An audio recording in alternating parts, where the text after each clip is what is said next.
ngayong gabi ang host ng Peaceabilities Program na pinapalabas po dito sa Live TV 33 every Tuesday at saka sa GMA News TV.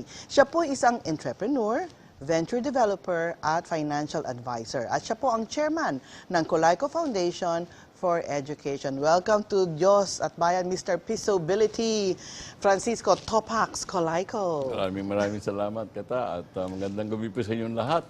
Mabuti naman na ako'y nagagalak at nabigyan niyo ako ng konting honor to become guest host. Dahil wala si ating brother Eddie.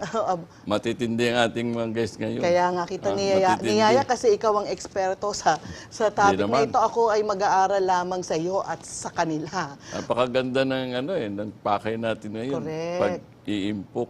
Correct. Kasi hindi ba ang mga Pilipino, ewan ko traditionally parang hindi yata tayo mahilig mag-ipon o mag-invest.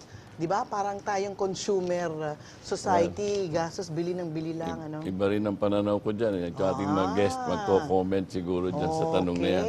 Siguro, isa-isahin na natin sila. Oo, kasi gusto nating lahat yumaman no? So, kailangan makinig ang ating mga televiewers ngayon. Sabi ng Bangko Sentral, 8 out of 10 Filipinos walang savings account. Correct. Ngayon, ako naman, hindi ko sinasabi na porket wala kang savings account, hindi ka nagsasave. Diba?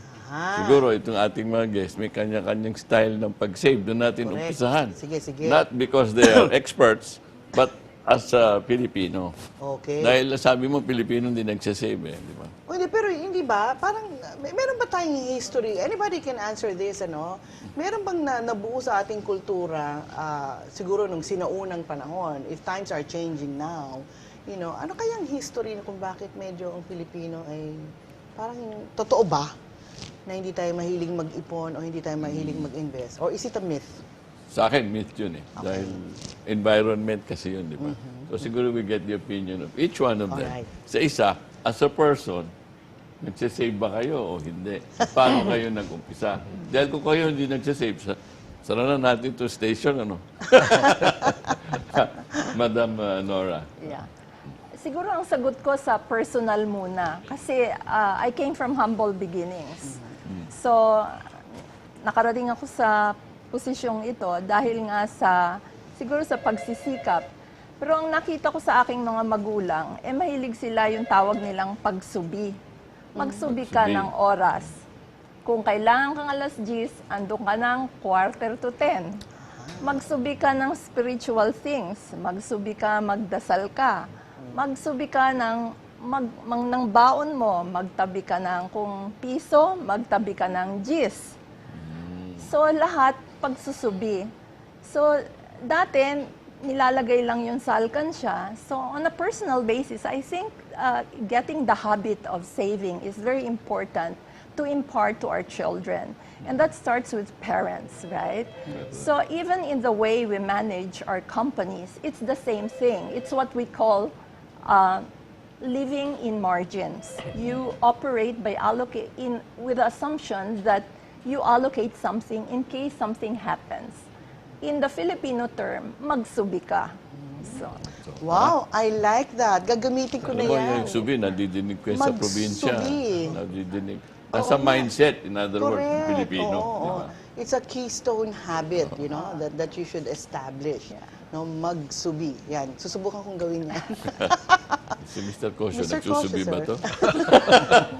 Alam mo yung word na subi, naalala ko yan sa sungka O kung naglalaro kayo sungka, di ba? Sa sungka galing yan naalala ko. And the principle really says, as you go around, nagsusubi ka lang ng isa doon. Hanggang manalo ka, di ba? So I think based on that, I mean, to your question, na meron ba tayong history nito, meron ba tayong tradition na to, I think the concept essentially is indigenous. Meaning the sungka is probably an indigenous game. So yung concept na pagsusubi, I think that's indigenous to us. Nagkakataon na siguro, in modern times, hindi masyadong aware ang tao kung paano sila magsusubi na yung maging more than useful sa kanila in the future yung kanilang sinusubi. Well, I mean, that's something to be discussed. But on the personal basis, as Undersecretary was talking, I tried to recall when the first time I opened the savings account. I was probably grade 6. Wow. There was a bank at the corner of the school that I went to, no? And I remember siguro at that time the minimum deposit was 5 pesos, but that must have been a long time ago. Malaking pera yun. So I remember starting a savings account as early as grade 5, grade 6 because naalala ko pa yung going to that corner and putting money in the passbook because from that corner sasakay ako nung araw gispang pamasahe. Papunta sa bahay. Nabibisto tuloy tayo. No? Nabibisto na ito. So naalala ko, pwede ka mag-deposit na piso. That was already But anyway, I think if a habit is developed early in life, which I think many start now, then, it becomes part of your, what do you call this, no? Part of your behavior. So ako, as I grew up and started to work, in the back of my mind was this, especially when I was already starting to work, I must have enough money in the bank just in case I stopped working or wala na akong trabaho, I would have something to keep me going until I find the next job or at least until I find that time that I'd like to work again. And at some point in my life, nangyari, I was out of work, and had I not put savings aside, I would have, languished. And is that mindset common, Mr. Randall? Huh? Ako, yung ganong emergency? Ako, I probably Emergency came from a funds. different generation. I grew up na, I came from that era na we like to spend. No. So, when I started, Ang daming stuff. Ang I daming came from stuff, no? an entrepreneurial family, and then all the things were already coming in, the brands and everything. So, I spent a great deal of my adult life not saving.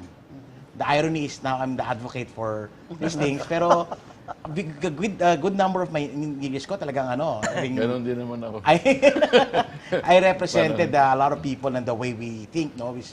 Alam mo, mahirap ka tayo na pera, might as well enjoy it. Only to realize later on, that's a very poverty mindset orientation.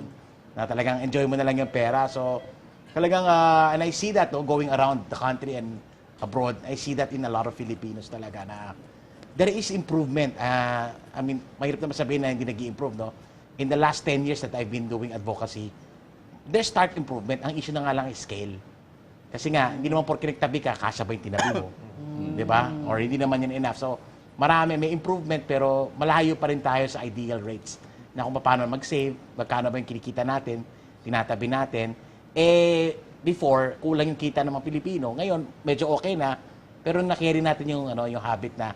Kasi dati, eksakto lang kinikita mo, so might as well spend it. Pero ngayon, with the increase of income na nakita naman natin sa expenditure, sa mga research namin, nakita namin na even certain brands have going up, premium brands or yung medyo mas mahal na item, no? In-interview namin, tumataas talaga yung consumption. So, yung question is, nakakapagpatabi pa tayo. All the BSP studies that we've seen, points na hindi pa. So, I guess there's a lot of work for us to do. Oo, kasi sabi nga nila, hindi ba kahit tumataas naman yung income mo, tumataas din Yung gastos. And you see Gastos. the gastos mo, yung lifestyle mo, nababago din. I just, kakadarating ko lang galing sa Hong Kong, no? Yun yung mga hinaing na nakakausap ko talaga. Ganun pa din. Lumalaki income, dumadami dependents. So, lumalaki income mo. So, pumapasok ng pera naman sa bayan eh. Question is, saan napupunta? Tukso ng advertising. Mayat-maya, may bagong brand. Yan, oo. Ha? Technology. May number Close 1, 2, 3, 4, 5. Yan. Pahaba ng mga telepono. Kaya yung demands ng mga kabataan ngayon nagbabago din. Correct. Oo, they wanna keep up They wanna with keep the up, times. so. Masyadong techy. So, yung latest technology, pag lumabas, you have to have that. Kasi yung meron ka last year, outdated na, mabagal na. Kaya gusto mo yung mas mabilis. Pag nakita yung mga consumer studies talagang, ma-justify mo na may problema nga tayo. Okay. Si ano naman, si Pax. Ay, sa akin, pagsasama ko yung parehong kay Gus tsaka kay Randall. Pero bago doon, hinuhugot ko yung aming paniniwala. Sa sabi ng nanay ko, sabi niya, lalo sa anim kami mag-anak, and galing kaming sa hirap din, sa Quiapo, sabi niya, kailangan habang kayo lumalaki at sa inyong pagtanda, kayo'y nakahanda na hindi aasa sa inyong mga anak. So, my mom now at 83, she can still spend on her own, kanya ang kuryente, sagot ng bahay, at malinaw sa akin na pag ikaw ay nagkulang magplano, ikaw ay nagplanong magkulang. So, para bang hugot mo sa adage yun na para bang, if you fail to plan, you plan to fail. Kaya, malinaw yon. It rings a bell lagi, pag ikaw ay nagkulang magplano, magplano kang magkulang pagtanda mo. Kaya dun sa, sabi ni Gus na meron kang emergency pag nawalan ng trabaho, or kay Randall, that eto na yung para bang the age that you need to spend, ano? Ang akin namang tinuturo, maski sa akin estudyante, sa akin mga anak, nasa kamay mo ang iyong independence. So, ang tawag ko doon, 5 E. Meron kang eternity fund para sa Panginoon muna, meron kang emergency fund, meron kang enjoyment fund, yung sinasabi mo naman ni Randall, meron kang emancipation fund na para sa iyong emancipation pag ikaw tumanda, at meron kang expense fund. Depende ngayon kung anong porsyento ang ilalagay mo sa bawat baksak. Ang malinaw lang sa akin, kung isi-simplify natin yon, 10% agad goes to God, 20% to all the other funds ng E, and 70 is what you spend. Kaya 10, 20, 70. So madali yung formula. Paano yung tax? Wala yata yung tax doon sa Negosyante ako eh. 30% yun eh. Neto na ng tax Neto yun. na lahat Neto yun. na Sa neto? Neto na yun. Eh, di ba yung para sa Diyos ay nasa gross? Hindi, gross yun. Kasi kung ganun din yun, para bang katapag, sabi mo, para bang, ano bang gusto mo sa Diyos? Blessing. Net or gross? Para pag niregaluhan ka ng kotse, bibigay sa'yo ng Diyos, hahatiin din niya yun. Di kailangan buo yung kotse makukuha mo blessing, di ba? Okay. Di ba? So maganda yun, 5 E's, ha? Okay. Oo. Sana matandaan ko. Ay, Parang madali, expense madali, lang yata yung madali. natandaan ko, eh. Di ba? Yung consciousness kasi natin, kadalasan, ano ba sa mga seminars namin, bihira yung nakakaalam kung magkano sila eh. Tinatanong ko parati yan, alam mo ba kung magkano ka ngayon as of 8 o'clock this morning? Wala pang 1% ang nakakaalam. So ako, nagtatrabaho tayo lahat, pero di natin alam saan napupunta yung kinikita natin. Yung consciousness na yun ang wala. Pati yata yung, kasi natanong ko nga kung nasa kultura ba natin na hindi tayo marunong mag-impok. And yet, alam naman natin, may kasabihan tayo, pag may sinuksok, may madudukot, pag may tinanim, may aanihin, kapag kuripot, mayayaman daw ang kuripot. Oo. Pero parang ang natatabunan o na-overwhelm nung nangyayari sa market ngayon, lalo na yung mga kabataan. Para din ang nangyari ngayon yata sa henerasyon na ngayon, hindi kagaya nung unang henerasyon, nung panahon nyo siguro, sir. Tsaka ni Brother Eddie, medyo naturuan pa kayo ng magulang ninyo magsubi. No? Yung mga kabataan ngayon yata, parang talagang consumer sila eh. Hindi ko maunawaan. Siguro sa susunod na section itong ating talk, break na yata tayo, pag-usapan natin yung how do you develop yung winning habit. Correct. So, wag po kayong alis dahil ang Diyos at Bayan po ay magbabalik makalipas lamang po ng ilang mga paalala.